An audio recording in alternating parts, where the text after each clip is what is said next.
I just wanted to take a moment to run through the formal handbook and manual project overview with you all, just so that we all have a common understanding of what I'm expecting from you for this project. So if you go into D2L in the content section, underneath the manual or handbook project overview, you should be able to see that pretty easily if you just go to content, formal manual or handbook project, select that, and then you'll find it as the first PDF document that's under there. Here, you can see a basic outline of what I'm looking for. You can use pretty much any topic that you want, but the goal is to create some sort of a handbook or a manual, basically a reference guide for some intended audience for a specific purpose. So you could look at potential handbooks for student organizations. If you're a member of Ski Club, you could have a Ski Club handbook. If you wanted to, you could go to the Fab Lab. And if you are in one of the fields that uses the Fab Lab often, you could probably think about a piece of equipment that you use all the time that you could do preventative maintenance on, or assembly of, or cleaning of, or even just a basic user manual of how to actually utilize maybe the 3D printer, and you could kind of have a step-by-step of how do you actually create something on the computer, and then how do you go about the process of actually printing something on the 3D printer. So it could be really anything. It could be any kind of a user manual, any kind of a handbook. It could deal with user guides. For instance, in this class we just used the Qualtrics survey tool to create surveys for our market research projects. What you could do is you could take a look at that program and say, hey, maybe I could create a user guide for Qualtrics to go over all of the functions, or as many of the functions as you can, that might help potential users in the future. You could look at what it would take to create a YouTube video, and you could create a manual that discusses how to create YouTube videos. You could include instructions to the perfect Thanksgiving dinner. This is actually one that I've had from other students in hospitality when they've been taking my business writing class, which existed prior to the current revision of professional and technical communication. But in my business writing class, I've had hospitality majors write a manual that basically tells us how to decorate, how to cook the best Thanksgiving turkey, and it discussed all of the several courses that they would recommend cooking for this Thanksgiving dinner. So with that coming up, I mean, you could even look for inspiration there. Recipes are fine. You could even take a look at if you wanted to get in shape for spring break, coming up after the holidays. It's going to be bathing suit weather, and maybe you're going to go to Florida. Maybe you want to look for some way to get a jump on training. You could write a training guide for weightlifting or running or rock climbing, anything that is intended to get you in shape. Really, there's no limit. So whatever your imagination can cook up, you can go ahead and write it.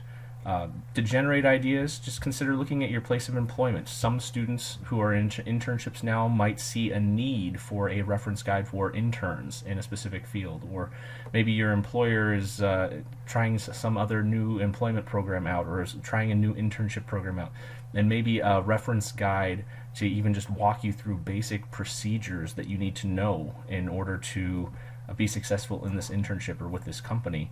You could look to that for inspiration for what kind of a handbook, manual, or training guide you would be creating.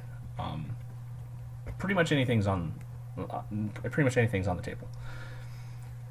So once you've determined what kind of topic you want to work with, what kind of manual or handbook you want to write, the instructions are pretty simple. Identify key terms that your audience is going to need to understand. So if you're talking about a weightlifting guide or a weight training guide, you might need to define certain movements or certain pieces of equipment. When you start talking about hip adduction versus abduction, you might need to define what is adduction and what is abduction, and talk about some of those key terms that are going to help me understand what kind of a motion I'm going to be doing on this machine, or it would help me understand what this machine is used for. You can think about that specific task, the series of tasks that you're going to ask your audience to complete. If it's a training guide, it's going to be a series of exercises. If it's Thanksgiving dinner, it's going to be a series of recipes, and those recipes have to have specific steps that tell me how I am going to create the best cranberry sauce or the best turkey or the best stuffing, really anything. But you need to have first key terms identified. That is the first step. The second step is making a list of specific tasks that are oriented to the project that you're creating. And make sure that those tasks are as clear and concise as they can be. Use the simplest language possible. When in doubt, have somebody else read it. If they can't follow those instructions, then you need to revise them a little bit. But the idea is to make them as accessible, as simple as possible. This is going to be practical for any other professional writing that you do in your life, because sometimes you're going to have people that have specialized knowledge, but most of the time you're going to be an expert in your field, and you are going to be writing some sort of formal communication to people who don't entirely understand what you're doing. So simple language, jargon-free, that's your goal. After you have some key terms identified that you need to define, and you've defined those in clean, concise language, and you have your tasks, your list of instructions, you are then going to create some visuals, some photographs or screenshots of the computer screen, or maybe a sketch if you are a gifted artist. But you're going to create some sort of original visual to support the written instructions. So, for example, if you are doing a weightlifting handbook, you are going to have to take photographs of people actually doing the exercises. It can be you, it could be some of your friends, but the goal is to have people actually demonstrate what good form looks like. You're going to have to show them how to change settings on pieces of equipment. If you're doing a Thanksgiving dinner or a turkey or something like that, you're going to take pictures of each phase of the turkey prep process. If you're doing a dry rub, you need to make sure that you're showing what that dry rub should look like when all the spices are mixed together. Are you going to rub it just on the skin, or are you actually going to go and put the dry rub underneath the skin as well? There are a lot of different ways that you can prep a turkey, but you want to make sure that you are taking those steps and making those images accessible to your audience. Then, once you've created your original visuals and they are coinciding with the written instructions in some way, you're going to assemble all of those materials into a single coherent document that is accessible to your target audience, that presents a clear rhetorical purpose, and that is designed well, spatially, graphically, textually. So that means you're going to use headings to organize different sections. You're going to use space to make sure that things are laid out appropriately. Indent, using a simple indentation can actually help organize a text if you have multiple headings. You have heading level 1 that's flush left, and then heading level 2 can be indented. That's a way that you can create a text spatially to make it appealing, to make it more organized. And think about the types that you're going to be using, the font styles that you're going to be using, the font sizes that you're going to be using, and colors as well. You want to make sure that it is appealing but yet accessible, and when possible you want to be as, I think in most cases a conservative business document would be probably best for this situation.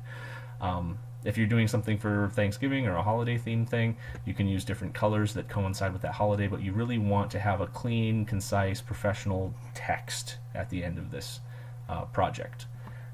To receive full credit, again, clear and concise definitions must be included. I'd say if you have, between 3 and 5 key terms defined, and you define those in clear language that is accessible to anybody who reads it, then you're in good shape. If you're using a series of accessible instructions that are easy to follow, that is another mark of a successful handbook. So if you can give those instructions to somebody, and I would say try it. Once you have your project completed, have somebody try to follow those instructions and see if they are successful. And if they are, then you're in good shape. Graphics. You have to include a graphic of some kind. Now, most cases this is going to be a photograph or some kind of a sketch or a diagram. But you have to create it yourself. I'm not looking for something that you've copied and pasted off the internet.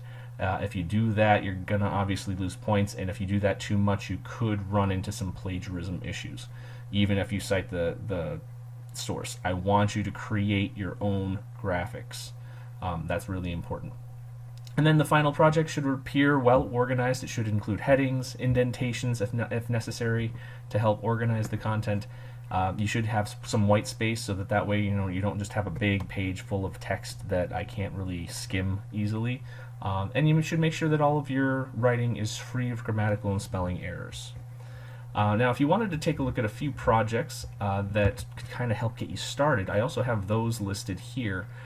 In week 9 manual project handbook, if you go into the guide for melted crayon art, you can see that this is something that somebody created here to kind of discuss an art form that they could create. So it gives a brief introduction to what melted crayon art is. It defines essentially what the process is all about. It has a table of contents which helps to organize the text. It tells you exactly what you need in order to complete this project. And then as you go through, it gives you specific steps. Step 1, choose a color scheme. Here you can see they're using headings. They're making those headings pop by using boldface and underlines. You can also format the headings a little bit differently if you wanted to, but generally speaking, they have some headings, makes it easy to find. They go through and they basically say, hey, there are endless possibilities, but examples include rainbow, warm, cold, random, varying shades of one color. Step 2, once you prep the canvas, you lay down newspaper to make sure that your project doesn't get all over everything, especially if you're renting an apartment. Very important, keep it off the carpet.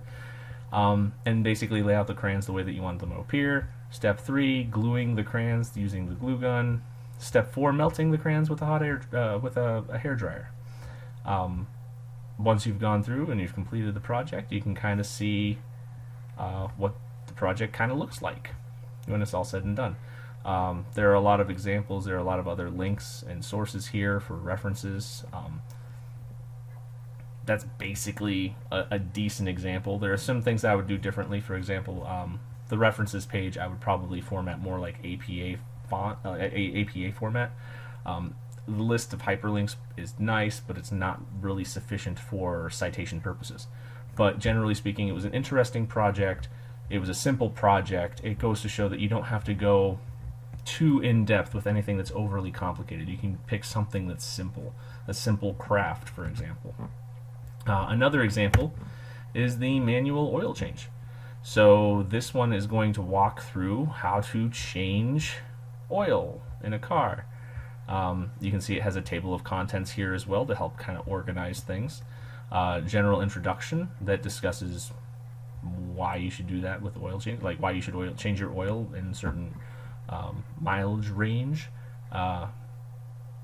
Changing your own oil saves you money, gives you kind of a background why it's kind of helpful to be able to do it on your own.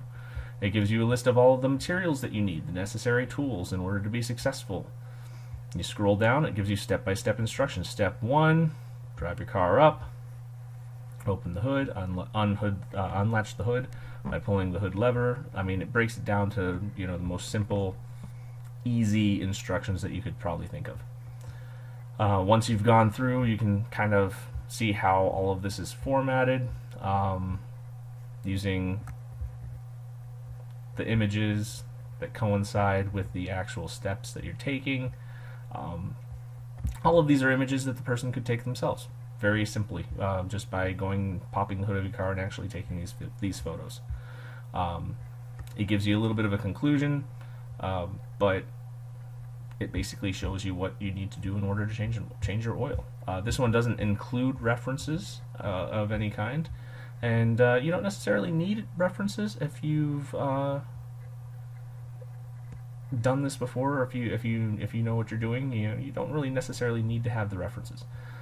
You could use references if you need help defining terms, or if you need help coming up with the steps that you need to complete in order to complete the project. But if you don't need to conduct any research, you don't necessarily need any citations for this. I hope that's helpful. in determining what I'm looking for this project. If you have any questions, you can post that to the general discussion forum, or you can email me directly anytime at roofmand@uwstout.edu. Meanwhile, I'd say just go ahead into the course homepage, read the instructions for this week, and begin organizing your own handbook and manual. If you need some help generating ideas, let me know and I'll do my best to help you out. But we should be generating some ideas and posting our ideas for part of the discussion for this week. So if you need some help with that before Wednesday, let me know. Other than that, happy writing, and I look forward to seeing what you guys come up with.